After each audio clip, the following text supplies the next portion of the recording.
Yuk jadi bagian dari dakwah kami. Dukung operasional dakwah dan sosial kami, raih pahala amal jariah yang terus mengalir sampai hari kiamat. Assalamualaikum warahmatullahi wabarakatuh. Alhamdulillah wassalatu wassalamu ala Rasulillah. Segala puji dan puja kehadirat Allah Subhanahu wa taala, juga salawat dan taslim kepada Nabi besar Muhammad sallallahu alaihi wa ala alihi wa sahbihi wasallam.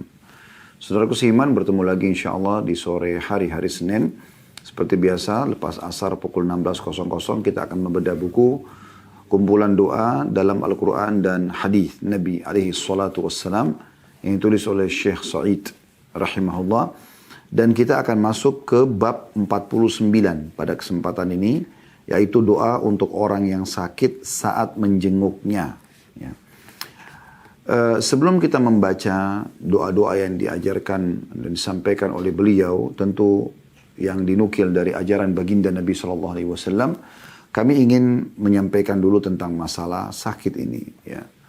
Sakit ini atau penyakit ini teman-teman sekalian, ada yang murni memang sebabnya karena kesalahan manusia. Dalam arti kata, maaf memang dia jorok, dia kotor ya, sehingga akhirnya penyakit itu mudah untuk datang kepada dia. Sebab-sebabnya ada dikarenakan karena dia ya. Sehingga akhirnya sakitlah dia.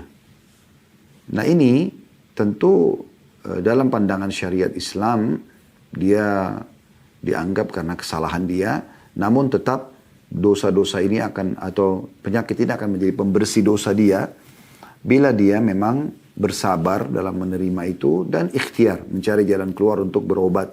Ya. Dan ada juga penyakit yang memang Allah Subhanahu wa taala datangkan sebagai ujian tanpa ada sebab dari kita.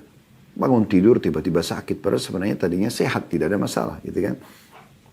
Atau misalnya Allah Subhanahu wa taala datangkan sebuah wabah kayak kita sekarang, misalnya ada corona ya, maka di saat itu kita mau tidak mau ya, ini ujian dari Allah Subhanahu wa taala.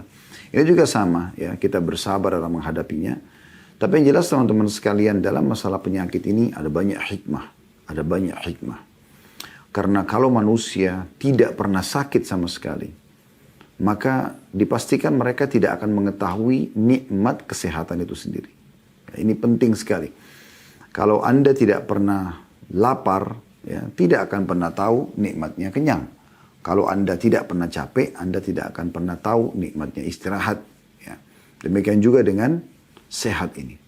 Seseorang kalau sudah kena penyakit, misalnya contoh dia demam, meriang, di saat itu dia susah sekali rasanya untuk terkena udara pun rasanya dingin, apalagi untuk mengkonsumsi ya minuman dan makanan dingin misalnya ya.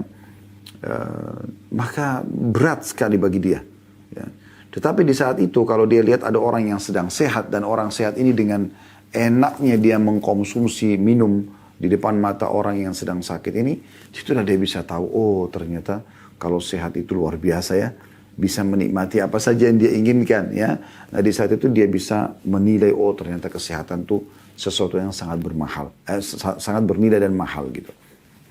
Ya, jadi banyak sekali hikmah-hikmahnya di antara tadi yang kami sebutkan. Juga ada peringatan bahwa ada hikmah yang lain, ya, mungkin hikmah yang kedua atau tadi hikmah yang pertama itu kita jadi tahu nilainya kesehatan. Nah, dan tidak ada manusia, pastikan teman-teman, yang tidak sakit. Kita pasti akan sakit, tinggal masalah berat atau ringannya saja. Jangankan kita, manusia terbaik para nabi-nabi termasuk baginda Nabi Muhammad SAW, beliau juga diuji oleh Allah Subhanahu wa taala dengan penyakit. Dalam sebuah riwayat disebutkan pernah ada sahabat yang masuk menemui Nabi SAW dan beliau demam ya, yang luar biasa gitu demamnya, sampai sahabat ini pun kaget mengatakan, ya Rasulullah, Anda begitu luar biasa ya penyakit ini beratnya gitu, begitu beratnya penyakit ini pada Anda. Kata Nabi SAW, benar, kami para nabi-nabi diujikan 2 kali apa yang diujikan pada kalian. Maka sahabatnya mengatakan, ya Rasulullah, apakah itu berarti Anda juga akan mendapatkan double pahala? Kata Nabi SAW, iya. Ya. Sesungguhnya ya, besarnya balasan pahala itu sesuai dengan besarnya cobaan yang ada. Jadi hikmah yang lain teman-teman sekalian yang kedua adalah peringatan dari Allah Subhanahu wa taala. Selain pasti penyakit itu, ya dengan penyakit kita bisa tahu nikmatnya kesehatan, Dan dengan itu kita menyadari posisi kita sebagai manusia kalau ada pencipta yang mengatur ya. Itu hikmah yang pertama. Hikmah yang kedua adalah peringatan dari Allah Subhanahu wa taala.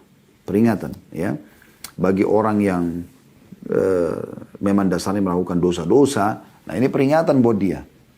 Banyak sekali orang subhanallah ditimpa penyakit akhirnya sadar tentang kesalahannya. Ada juga orang ya yang mungkin dia tidak berbuat kesalahan tapi Allah uji dengan penyakit supaya dia menyadari kalau ada Tuhannya Allah Subhanahu wa taala yang bisa ya, menimpahkan cobaan apapun pada dia ya kalau Allah inginkan. Ya Allah SWT sebutkan dalam surah Asy-Syura ayat 30 tentang masalah itu. A'udzu billahi minasyaitonir rajim, surah Asy-Syura ayat 30. Wa ma asabakum min musibatin fabima kasabat aydikum wa ya'fu an katsir. Artinya, apa saja musibah yang menimpa kamu maka disebabkan oleh perbuatan tanganmu sendiri dan Allah memaafkan sebagian besar dari kesalahan-kesalahanmu.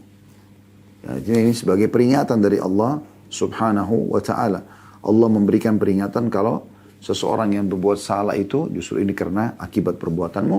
Atau memang kalau orang itu tidak melakukan kesalahan, maka Allah Subhanahu wa taala jadikan itu sebagai peringatan buat dia.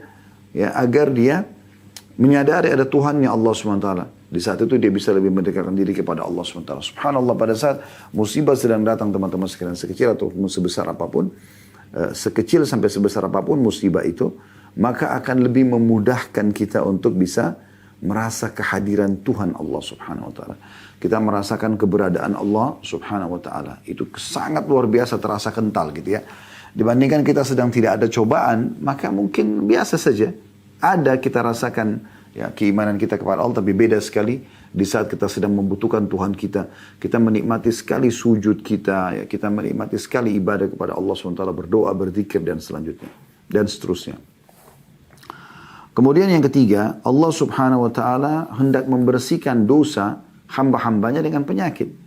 Ya, sebagaimana disebutkan dalam hadis yang sahih riwayat Bukhari. Kata Nabi SAW, "Ma yusibul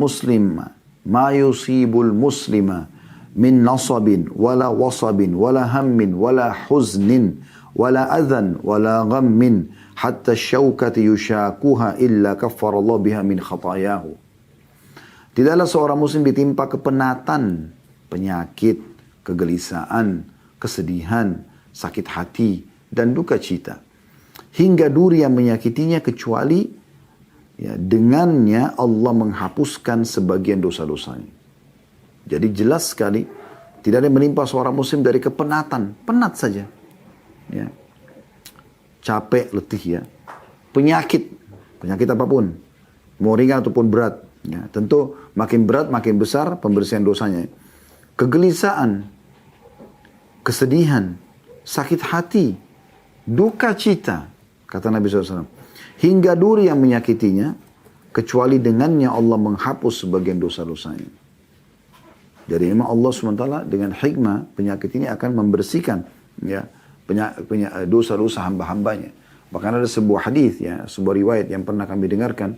Dan Nabi SAW mengatakan ada dosa-dosa yang tidak cukup dengan istighfar. Tapi Allah akan ujikan pada hamba tersebut penyakit yang akan membersihkan dosa-dosanya. Yang keempat, kalau orang ya, sedang diberikan ujian oleh Allah Subhanahu wa taala, berarti Allah mencintainya. Termasuk penyakit dan yang lainnya. Karena ada hadis Nabi SAW yang berbunyi, "May yuridillahu bihi khairan yusib minhu." Barang siapa yang dikehendaki oleh Allah menjadi baik, ya, maka ia akan diberi Allah cobaan. Hadis ini riwayat Bukhari. Ya. Bahkan para nabi-nabi pun diuji oleh Allah Subhanahu wa taala. Harusnya kan kalau kita mau berpikir secara akal manusia kita menganggap kalau nabi-nabi nggak perlu sakit, nggak perlu ada gangguan orang karena mereka utusan Allah, mereka manusia pilihan. Tapi justru mereka diuji oleh Allah Subhanahu wa taala. Mereka diuji oleh Allah Subhanahu wa ta'ala. Maka bagaimana dengan kita manusia biasa yang bukan nabi-nabi ya. Maka ini penting sekali untuk ya kita garis bawahi. Jadi Allah Subhanahu wa ta'ala kalau ingin kebaikan bagi hamba-hambanya di hikmah yang kelima ini, maka Allah akan memberikan cobaan pada dia. Karena dengan cobaan itu dia bisa memangkas umurnya dalam ketaatan. Karena kebanyakan kemaksiatan teman-teman terjadi justru di saat kita sedang lalai. Ya. Kapan orang buat dosa? Di saat santai. Ya. Anda lagi santai, lagi tidak ada kegiatan, diajak oleh teman-teman ke diskotik, ke karaoke. Anda akan pergi karena Anda pikir Anda lagi lowong. Anda akan banyak nonton TV karena Anda rasa waktu lowong. Tapi di saat musibah sedang ada, cobaan sedang ada, Anda berat, Anda sedang memikirkan jalan keluar dari permasalahan Anda itu. Maka tidak ada waktu untuk melakukan dosa. Anda sedang memangkas umur Anda di atas ketaatan Allah SWT. Dia akan padat sekali ketaatan kepada Allah SWT. Itu kalau musibah sedang datang. Ya, orang lagi sakit, orang lagi dirawat di rumah sakit, orang lagi ada musibah, fitnah, ghibah, segala macam hal. Maka akan membuat dia lebih memangkas waktu umur dia ini di atas ketaatan Allah SWT. Jadi dia akan terus pakai semuanya padat untuk ibadah kepada Allah. Ya, itu kalau ada musibah dan cobaan seperti ini. Ini luar biasa gitu. Ya. Demikian juga teman-teman sekalian kalau musibah sedang ada, akan membuat kita lebih rajin berdoa. Beda sekali doa kita di saat musibah ada dengan tidak ada musibah. Beda sekali. Beda sekali doa kita pada saat kita sehat dengan kita lagi sakit. Beda sekali pada saat kita lagi senang dan kita sedang sempit. Beda sekali doa kita. Di saat ada cobaan-cobaan datang, rasanya lebih khusyuk. Lebih harapan kita kepada Allah lebih besar. Perasaan salah kita jadikan bahan introspeksi diri kita itu lebih kental. Ya. Itu karena ada musibah. Ya. Juga sisi lain kita melihat nikmat lebih besar. Nikmat Allah jadi kelihatan besar sekali depan mata kita. Jadi itu tanda bahwa Allah inginkan kebaikan bagi seorang hamba, Allah ujikan dia. Karena ada ujian kita jadi mengetahui betapa dulu besarnya nikmat Allah pada saya. Pada saat saya lagi sehat, pada saat lagi tidak ada masalah, pikiran saya lagi dia tidak bercabang. Jadi ini semua nanti setelah musibah itu hilang, penyakit itu sembuh, masalah itu selesai, kita akan jadi lebih bisa mengontrol diri. Oh ternyata saya sudah diuji oleh Allah, saya sudah belajar nih. Gitu kan. Makanya Nabi SAW mengatakan, Addabani Rabbi fa ahsana ta'diba. Atau kama qala Nabi SAW. Tuhanku telah mendidikku dengan sebaik-baik metode pendidikan.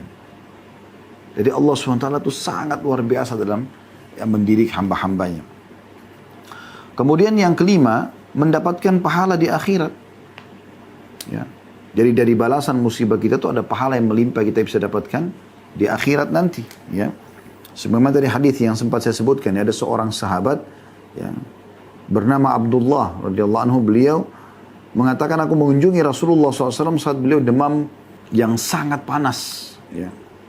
Aku berkata, wahai Rasulullah, sungguhnya Anda menderita demam yang panas luar biasa.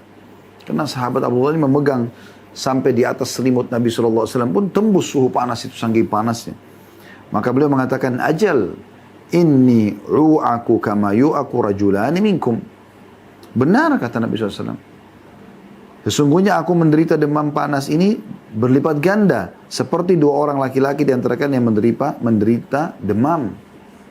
Jadi kalau demam kita tertinggi 40, derajat Nabi SAW bisa 80.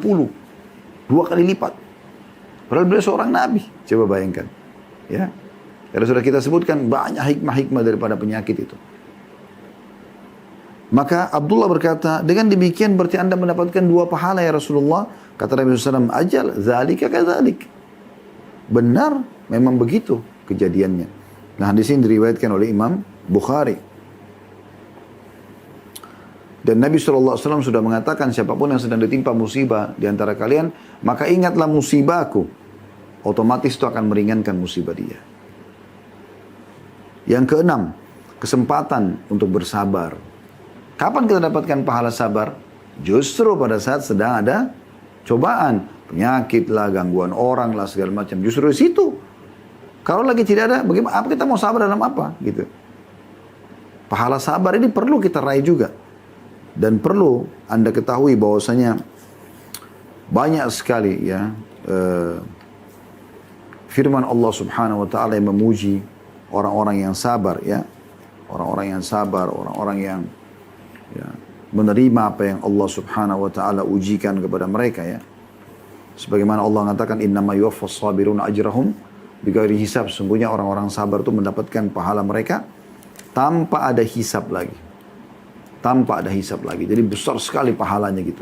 Sebagaimana syukur itu besar akan mendatangkan nikmat-nikmat Allah yang melimpah, maka sabar akan mendatangkan pahala yang melimpah.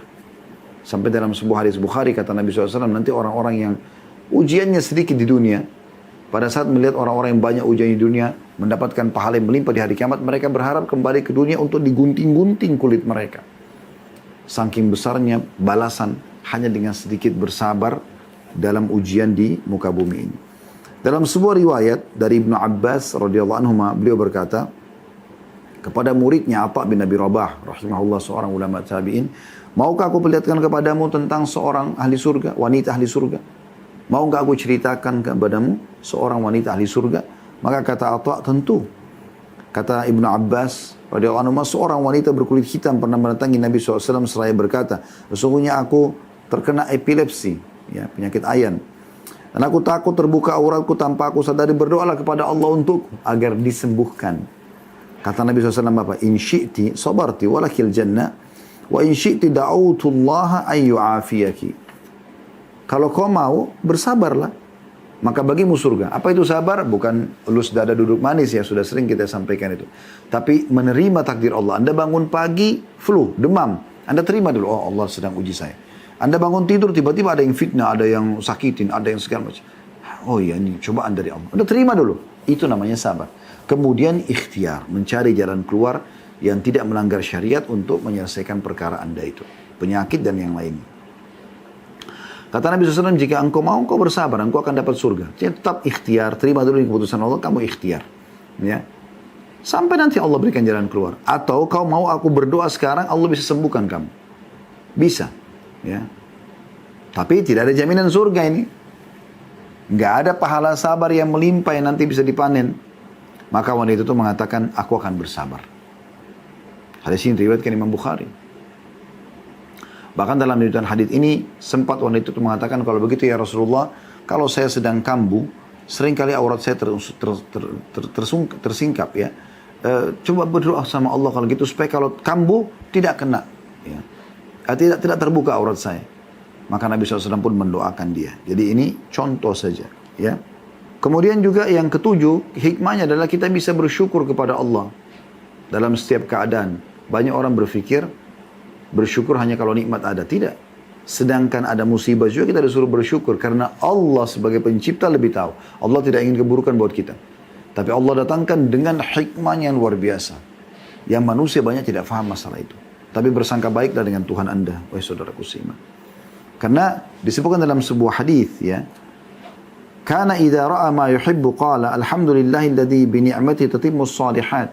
Rasulullah SAW kalau melihat sesuatu yang dia sukai dari nikmat Allah, dia mengatakan segala puji bagi Allah ya, yang dengan kenikmatannya maka segala kebaikan menjadi sempurna. Maksudnya dengan kebaikan dari Allah semua nikmatnya, misalnya Anda sehat, Anda mendapatkan rezeki, Anda mendapatkan bonus, Anda mendapatkan apa saja, Anda mengatakan alhamdulillahilladzi bi ni'matihi tatimmus shalihat. Ya, segala puji bagi Allah, dengan nikmatnya lah semua kebaikan itu tersempurnakan.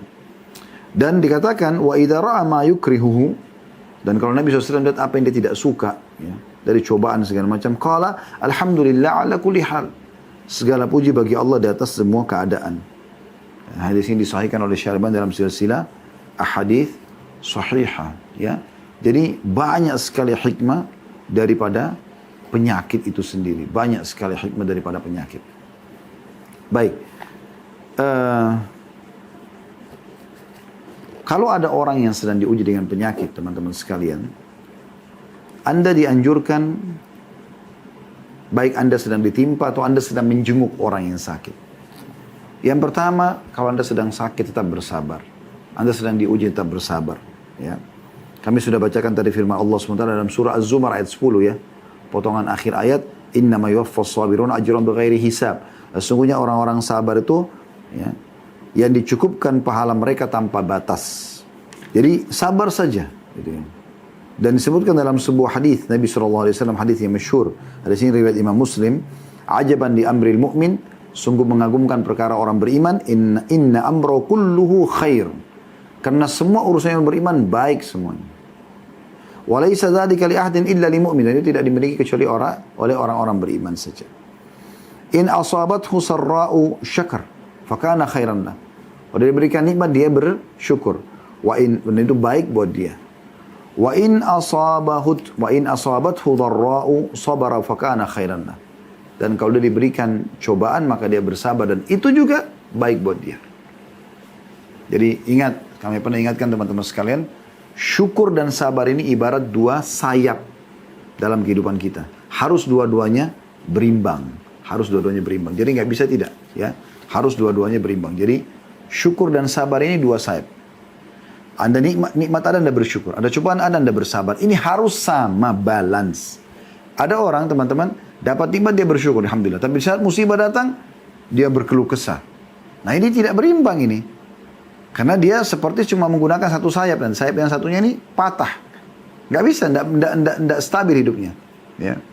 Atau ada orang, nikmat ada, dia kufur. Musibah ada, dia bersabar. Ada orang begitu, misalnya orang miskin, dia sabar gitu. Pas dikasih nikmat, dia kufur nikmat. Ini juga tidak baik. Di saat dia lagi susah, dia bersabar dalam kehidupan penyakit, susahnya hidup, segala macam, kontrak sana sini. Tapi di saat diberikan nikmat, dia malah kufur nikmat. Nah ini juga tidak baik. Tidak balance juga sayapnya, ya. Sabarnya ada, tapi syukurnya hilang. Nah, jangan begitu. Jadi harus balance dua-duanya. Nikmat Anda bersyukur, cobaan Anda bersabar. Dan Anda harus fahami baik-baik ini. Ingat, di saat musibah datang sekecil sampai sebesar apapun, sabar. Itu poinnya. Dan syukur dan nikmat sedang ada, bersyukur. Kalau Anda bisa lakukan, Anda luar biasa. Dan ada orang yang paling buruk, teman-teman sekalian. Nikmat ada, kufur nikmat, tidak bersyukur, musibah ada, berkeluh kesah. Ini orang yang paling buruk kedudukannya di sisi Allah subhanahu wa ta'ala. Jadi harus hati-hati sekali. Juga sabda Nabi SAW, Inna Allah azza wa jal qal, idha btalaitu abdi bihabibatayhi, fasabara awwadtu minhumal jannah. Sesungguhnya Allah berfirman dalam hadis qudsi, jika aku menguji hambaku ya dengan dua kecintaannya. Kata sebagian ulama hadis, dua matanya. Allah butakan. Ya. Lalu ia bersabar, maka pasti ya aku akan menggantikannya dengan surga. Juga disebutkan dalam sebuah hadis yang lain bagaimana Nabi SAW mengatakan innamas sabru 'inda sadmatil ula. Sabar itu terjadi hanya di pukulan pertama. Setelah itu sudah jadi biasa kok. Justru di situ dibutuhkan kesabaran. Dan kelihatan orang yang kelihatan sabar itu adalah orang yang biasa saja. Seperti tidak ada apa-apa terjadi. Biasa saja gitu. Dia terima ini sebagai keputusan Allah dan bersangka baik dengan Tuhannya Allah subhanahu wa ta'ala. Dan makin dia bersabar dan makin berat ujiannya, maka makin besar pahalanya. Sebagaimana sabda Nabi SAW, Inna 'idhamal jazai min 'idhamil bala'. Sesungguhnya balasan yang agung itu akan didapat karena ujian yang agung juga. Makin berat, maka makin ya besar balasannya. Wa inna Allah idza ahabba qauman ibtalahum. Dan Allah kalau cinta seorang hamba, Allah akan uji mereka. Justru diuji di sini dengan hikmah-hikmah tadi sudah kita sebutkan. Faman radhiya falahu ridha. Siapa yang ridha dengan cobaan itu, oh ya sudah, Allah lagi uji saya. Nah, tadi saya sabar aja deh. Kan Allah sudah uji. Nah, maka dia akan dapatkan keridhaan. Wa man sakhita falahu sukhut. Siapa yang marah-marah, ya, justru kenapa ini terjadi? Kenapa begitu? Memprotes Allah, maka baginya pun kemurkaan Allah. Ini bahaya sekali. Hadis riwayat Tirmidzi, ya. Hadis riwayat Tirmidzi. Jadi sabar, teman-teman sekalian. Sabar. Dengan tetap ikhtiar tentunya, ya. Kemudian juga di saat Anda sedang ada musibah, Anda sedang sakit, Anda sedang diuji oleh Allah SWT, selalu berdoa. Justru selalu berdoa. Minta kepada Allah Subhanahu wa ta'ala kebaikan-kebaikan. Sebagaimana dalam hadis Al-Abbas bin Abdul Muttalib radhiyallahu anhu, paman Nabi SAW, dia berkata, aku bertanya kepada Rasulullah SAW, ajarkan kepada aku bagaimana aku memohon kepada Allah. Maka kata Nabi SAW, salillahal afiyah. Mintalah kepada Allah keselamatan. Ya. Semasa dari penyakit, dari gangguan orang, minta selalu itu. Baik dunia maupun akhirat. Dalam hadis yang lain, ya, masih terjadi ya setelah itu, 3 hari kemudian, Abbas mengatakan, aku datang lagi, mengatakan, wahai Rasulullah, ajarkan bagaimana aku memohon kepada Allah. Nabi SAW mengatakan, ya Abbas, ya amma Rasulillah, salillah al-afiyata fid dunya wal akhirah. Wahai Abbas, wahai pamannya Rasulullah, mohonlah keselamatan dunia dan akhirat. Selalu minta al-afiyah. Dan dalam hadis yang lain, Nabi SAW mengatakan, Allahumma inni a'udzubika min zawali ni'amik, atau ni'matik. Allahumma inni a'udzubika min zawali ni'matik. Ya Allah, aku memohon atau berlindung kepadamu atas lenyapnya nikmatmu. Kita sekarang lagi sakit nih. Ya Allah, ini sudah sakit nih, jangan sampai kesehatan hilang dari aku. Dia sekarang lagi proses menyorot nih, lagi turun, ya. Kedudukannya lagi turun, hartanya. Justru dia minta, ya Allah, jangan sampai hilang nikmatmu ini dariku. Supaya Allah tetap pertahankan. Wa tahawuli afiyatik, dan berubah keselamatanmu dariku sehingga jadi celaka gitu. Wa fujaati nikmatik, dan tiba-tibahnya murkahmu. Wa jami'i sakhatik, dan semua kemurkahanmu. Kita berdoa di saat itu, ya. Hadis ini riwayat Imam Muslim. Kemudian teman-teman sekalian, jangan berkecil hati dan tetap yakin, ya, dan bersangka baik dengan Allah Subhanahu wa taala. Ini juga termasuk yang kita harus lakukan, ikhtiar kita kalau kita sedang sakit, ya. Dan ketahuilah kalau seandainya kita di saat lagi sehat sering mengerjakan amal-amal soleh, ini manfaatnya besar sekali, ya. Anda sering puasa Senin Kamis di saat sehat, Anda selalu sholat malam, Anda berzikir, Anda bersedekah, Anda sholat berjamaah di masjid. Semua Anda kerjakan. Di saat Anda sedang sakit, ya, maka tetap pahalanya jalan. Sesuai dengan sabda Nabi SAW, "Idza maridal abdu aw safara kutiba lahu mithla ma kana ya'malu muqiman sahihan." Artinya, apabila seorang hamba sakit atau dalam keadaan bepergian, maka dituliskan baginya apa yang biasa ia lakukan ketika ia sedang tidak bepergian dan dalam keadaan sehat. Hadis riwayat Bukhari. Jadi makanya mumpung masih sehat, mumpung masih muda teman-teman sekalian, perbanyak amal-amal saleh. Justru sekarang waktunya. Kalau Anda kerjakan ini, Anda akan nanti panen pahala di saat Anda sedang ada masalah. Dan selalu sangka baik dengan Allah SWT dengan cara ikhtiar, berobat. Tetap ikhtiar. Dan yakin ini pasti Allah memiliki hikmah yang besar dari masalah yang sedang Anda hadapi. Sebagaimana sabda Nabi SAW, "Likulli da'in dawa, fa'idha usiba dawa'ud da'i bari'a bi'idnillahi ta'ala." Setiap penyakit pasti ada obatnya. Apabila obat penyakit itu tepat, maka penyakit itu akan sembuh dengan izin Allah. Ya.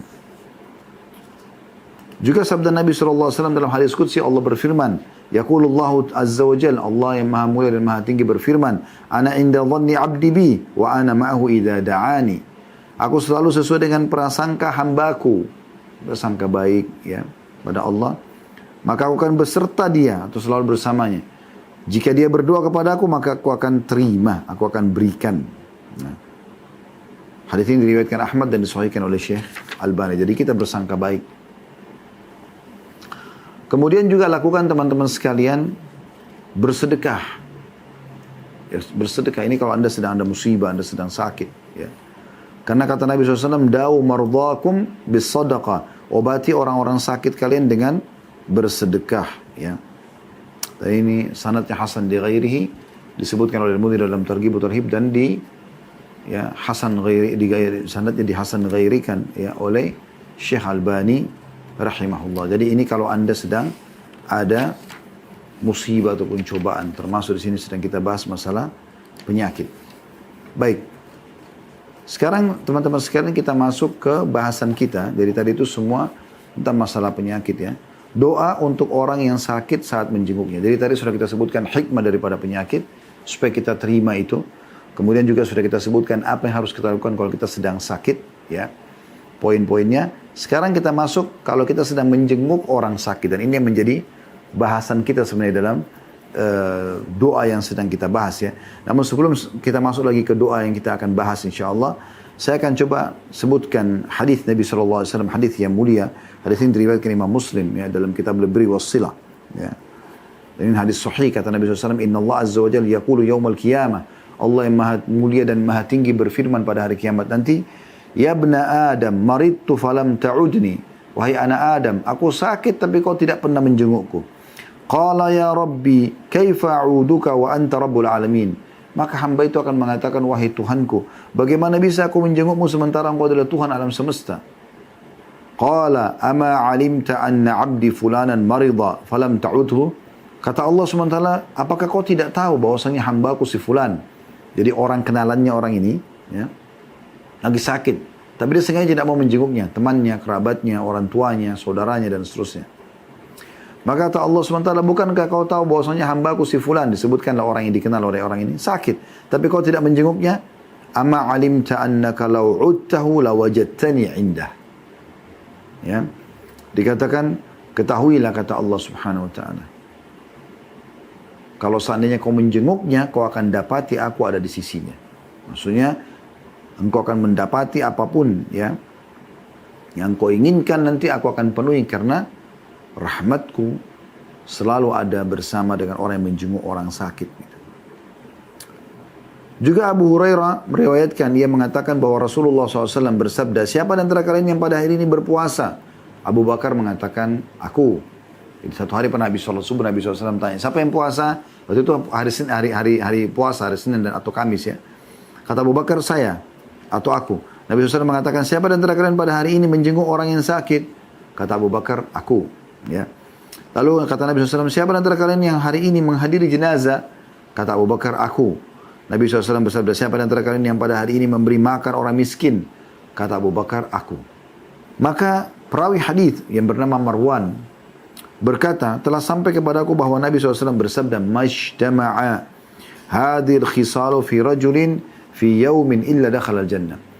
Tidak terkumpul perkara-perkara ini pada seseorang di satu hari kecuali ia pasti masuk ke dalam surga. Hadis ini disahihkan oleh Syekh Albani dalam silsilah ahadits sahihah ya, di jilid 1 halaman 113. Jadi di sini siapa yang hari itu puasa ya. Kemudian di plus lagi dia ya, menjenguk orang sakit. Nah, ini jadi saksi bahasan kita ya. Kemudian ngantar jenazah atau sholat jenazah lah ya. Kemudian memberi makan orang. Kalau terkumpul ini 4 hal pada diri seseorang dalam satu hari, dipastikan dia dapat jaminan surga. Juga dalam hadis yang lain kata Nabi SAW, Thalathun kulluhunna haqqun ala kulli muslim. 3 hal yang wajib bagi setiap muslim ya, dalam hidupnya. Iyadatul marid, menjenguk orang sakit. Wa syuhudul janazah, menghadiri jenazah. Wa tashmitul atish idha hamidallah. Dan menjawab orang yang bersin yang mengatakan Alhamdulillah, dia tashmit, dia mengatakan Yarhamkallah. Ya, kalau laki-laki. Kalau perempuan Yarhamkillah. Jadi kalau orang bersin kan andurnya mengatakan ya, Alhamdulillah. Maka yang dengar bilang Yarhamkallah. Dia kan bilang segala puji bagi Allah. Yang dengar muslim yang lain mengatakan semoga Allah merahmatimu karena kau memuji itu. Kalau laki-laki kalau Yarhamkallah, Yarhamka, ya Yarhamkallah. Kalau perempuan Yarhamki, Yarhamkillah. Ya, semoga Allah merahmatimu.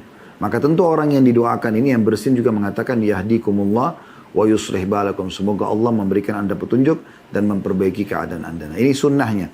Tapi saksi bahasan kita adalah 3 hal yang tidak boleh luput dari seorang muslim. Menjenguk orang sakit, ya, mengantar atau menyaksikan jenazah, dan menjawab orang yang memuji Allah pada saat bersin.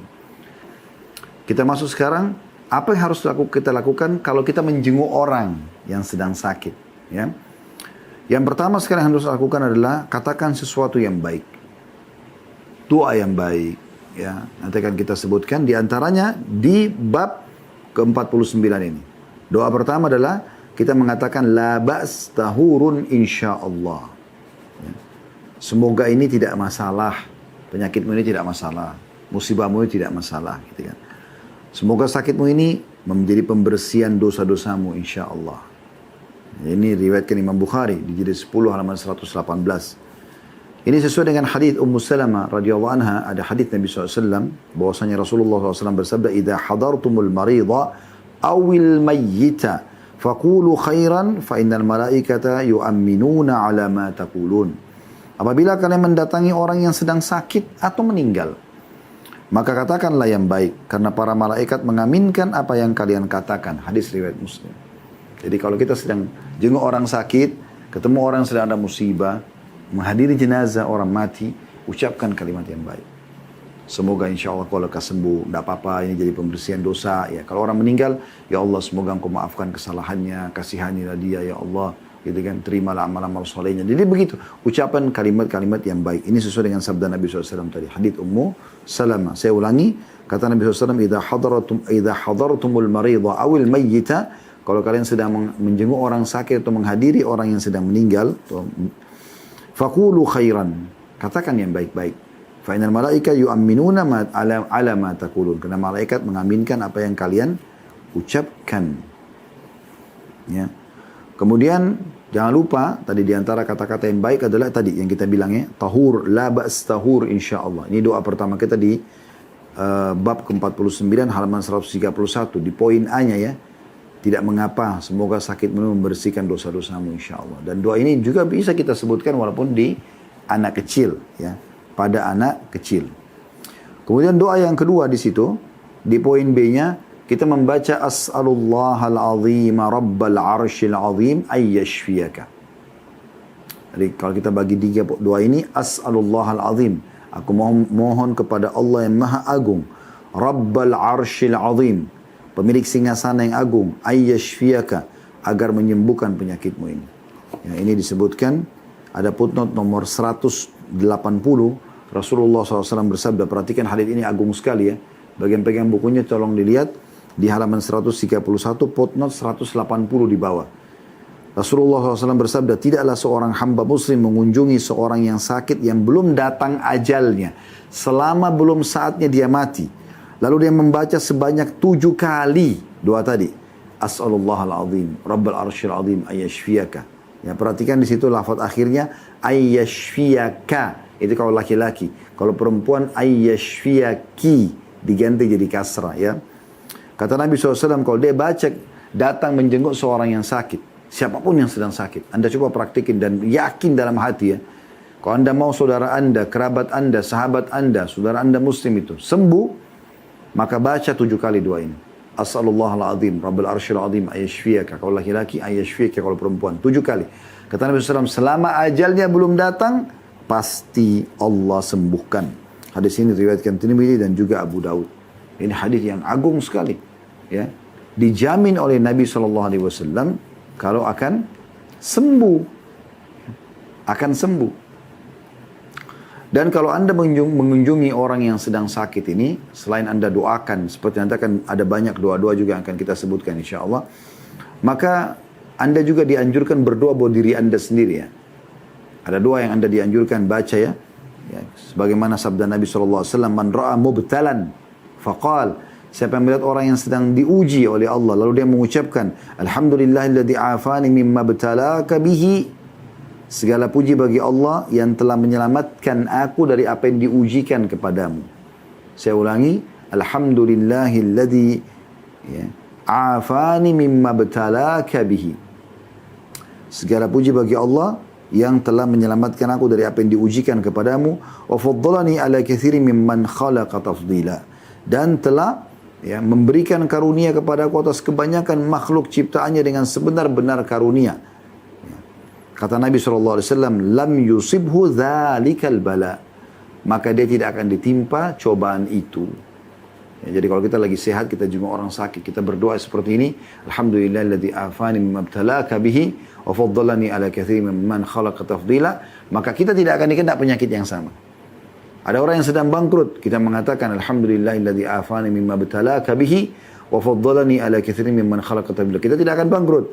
Kita lagi melihat orang lagi sedang musibah, orang lagi apa saja, cacat fisik, apa saja.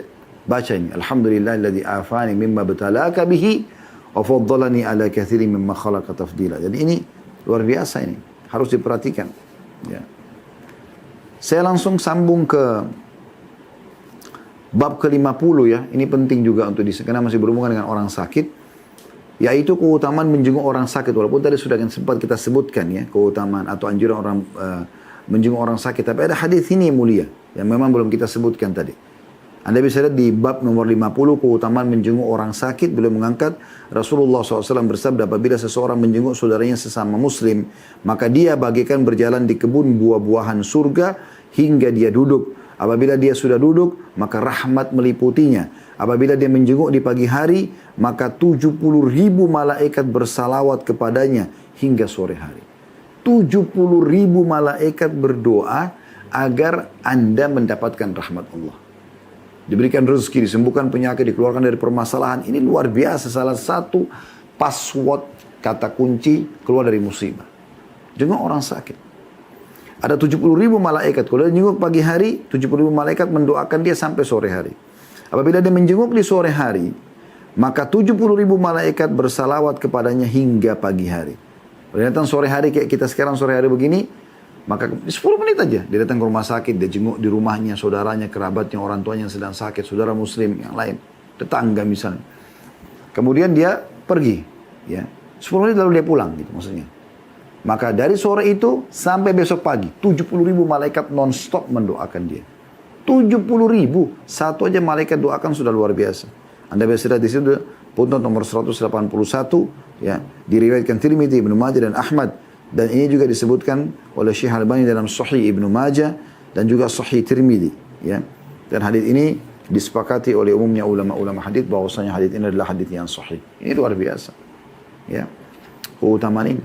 Jadi kalau kita menjenguk orang sakit, sama kita sedang dari keluar rumah nih, naik mobil, naik motor, sampai kita tiba di tempat dia, kita duduk, maka kita seperti lagi jalan di taman-taman surga.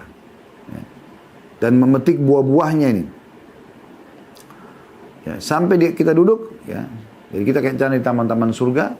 Allahu alam maknanya mungkin adalah nanti Allah akan balas, kita akan jalan di taman-taman surga, ya, yang penuh dengan buah-buahan. Kemudian sampai dia duduk. Apabila dia sudah duduk, maka rahmat meliputinya. Kasih sayang Allah SWT datang padanya. Ya, rahmat Allah luas, masuk dalamnya pengampunan dosa, peninggian derajat, pemenuhan kebutuhan, semua masuk dalam rahmat. Kemudian malaikat kalau dia jenguk di pagi hari, 70.000 bersalawat pada Allah, mohon kepada Allah agar diberikan rahmat, diampuni dosanya sampai sore hari. Dia jenguk pagi hari cuma 10 menit saja, sampai sore malaikat doakan 70.000 sekali lagi. Kalau dia jenguk sore hari 10 menit saja, dari sore itu sampai esok pagi 70.000 malaikat mendoakan dia. Ini luar biasa. Ya, ini luar biasa. Kemudian teman-teman sekalian ada bab ke-51 di situ, ya. Doa orang sakit yang tidak memiliki harapan untuk hidup. Maksudnya kelihatan sudah dalam kondisi seperti akan meninggal dunia, kelihatan lemas sekali. Dokter juga mengatakan tidak ada harapan, ya. Maka kita mendoakan di sini doa yang pertama diriwayatkan Bukhari jilid 7 halaman 10 dan Imam Muslim jilid 4 halaman 1893. Ada di bab 51, ya. Allahumma gfirli warhamni wa alhiqni birrafiqil a'la. Maksudnya ini kalau dia kondisinya sendiri tahu kalau dia kayaknya penyakit saya berat sekali nih. Apalagi sudah ada faktor umur. Maka dia mengatakan, ya Allah ampunilah aku. Dia berdoa dirinya sendiri, orang yang sakit ini. Allahumma gfirli warhamni, kasihanilah aku.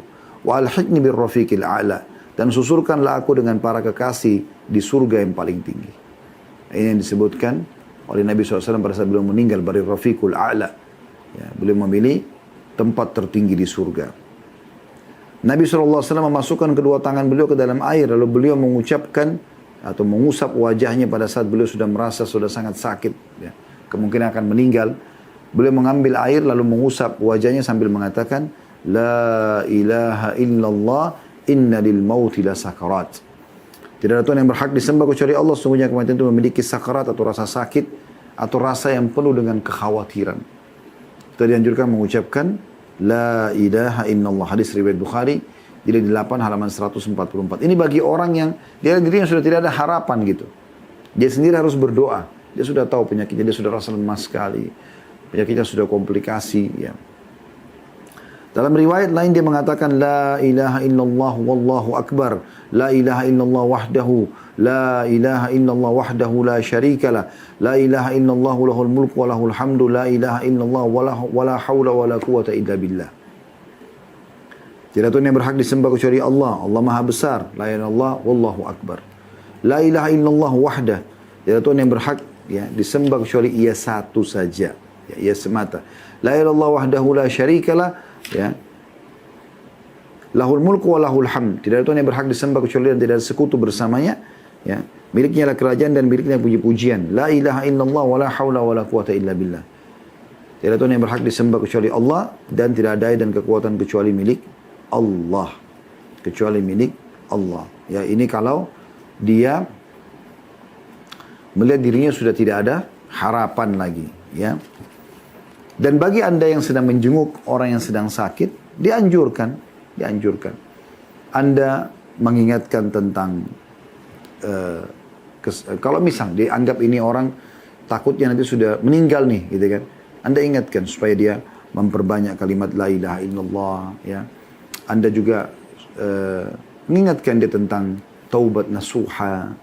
Kalau dia orang non-muslim, ajak dia masuk Islam. Jangan pernah takut dia terima atau tidak terima, itu nggak penting.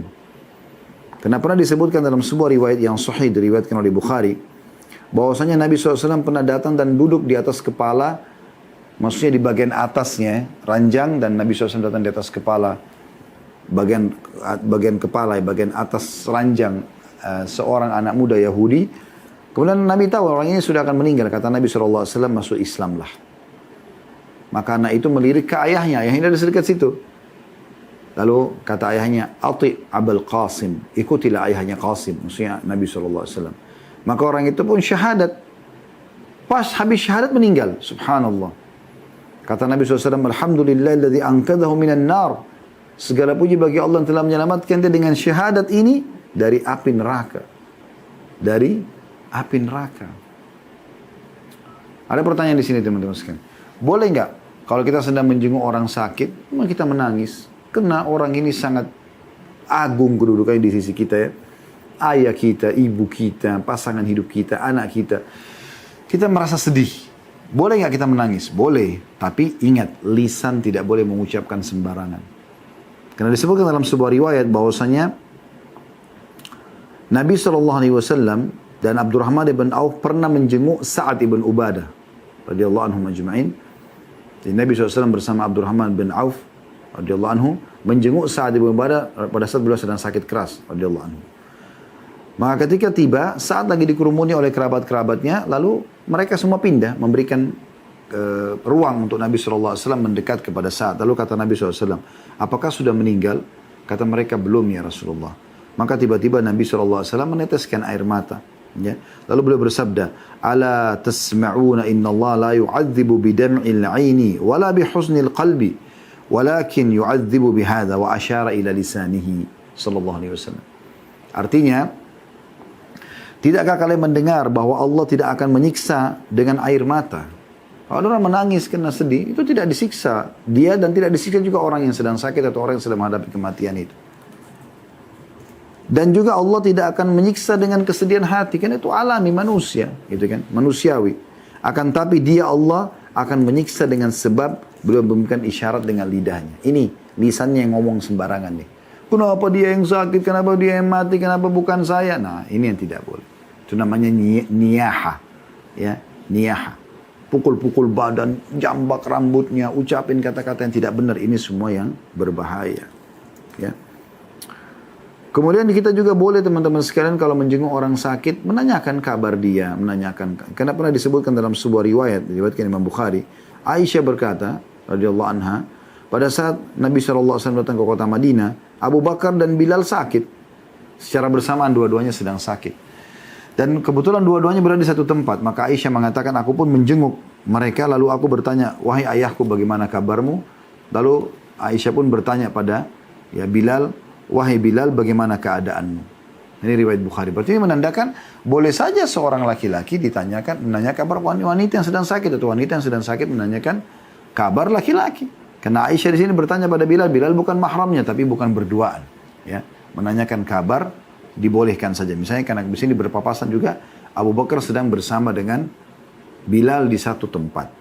Kita tambahkan ada doa-doa yang penting, ya, mungkin kita tutup dengan ini. Kalau orang sedang sakit, selain tadi doa-doa, la ba's tahur insyaallah, masih ingat tadi? Ya, di bab 49 tidak masalah. Semoga penyakit tidak masalah bagimu dan semoga menjadi pembersih dosa. Kemudian ditambah juga as'alullahal azim rabbal arsyil azim ayyashfiyaka 7 kali. Yang tadi Nabi dijamin akan sembuh penyakitnya, ya. Juga kita tambah ya dengan penyakit doa-doa yang lain. Seperti misalnya dalam sebuah riwayat yang sahih, ya. Riwayat ini diriwayatkan oleh Imam Muslim dalam Kitabus Salam, bahwasanya pernah Jibril, ya, kata dari Abu Sa'id al-Khudri radhiyallahu anhu, beliau mengatakan Jibril mendatangi Nabi SAW dan mengatakan, wahai Muhammad, apakah engkau menderita sakit? Kata Nabi SAW, iya. Maka Jibril mengatakan, Bismillahi arkika min kulli syai'in yu'dhika, ya, min syarri kulli nafsin aw ainin hasid Allah yashfika bismillahi arkik. Artinya, Bismillah arkik, dengan nama Allah aku merukiamu, ya. Min syarri min kulli syai'in yu'dzika. Dari segala sesuatu yang telah yang menyakitimu. Min syarri kulli nafsin au ainin hasid. Dan dari setiap kejahatan jiwa dan mata yang dengki. Allah yashfik. Semoga Allah menyembuhkanmu. Bismillahi arkik. Dengan nama Allah aku merukiamu. Ini termasuk doa Jibril alaihissalam kepada Nabi SAW. Ya. Dan kita juga boleh teman-teman sekalian menjenguk orang yang sedang sakit walaupun dia tidak sadar. Boleh kita jenguk dan tetap kita mendapatkan keutamaannya. Tetap kita dapatkan keutamaannya. Ya. Sebagaimana disebutkan dalam sebuah riwayat yang sahih, riwayat Bukhari, bahwasanya Jabir bin Abdullah berkata, aku pernah sakit dan dalam kondisi pingsan. Lalu Nabi SAW dan Abu Bakar berdua mendatangiku, menjengukku dalam kondisi mereka berjalan kaki. Maka Nabi SAW beruduk dan menuangkan air bekas wuduknya kepadaku, lalu aku pun siuman. Tapi di sini Nabi SAW menjenguk tanpa, ya, tanpa Jabir mengetahui, tapi Nabi SAW tetap mendatangi. Jadi kadang-kadang kan ada beberapa kerabat kita, orang kita kenal, sudah dalam posisi tidak sadarkan diri, tetap kita mendapatkan keutamaannya. Dan tentu masih banyak doa-doa yang dianjurkan oleh Nabi SAW. Ya. Di antaranya juga ada doa, Adhibil ba's rabban nas. Ya. Ushfi anta syafi la shifa illa shifa'uk shifa'an la yugadiru saqama. Hilangkanlah penderitaan ini wahai Rabb manusia dan sembuhkanlah, ya.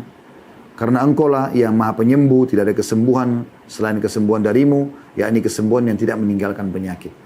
Insya Allah di buku doa ini juga ada kok. Ya.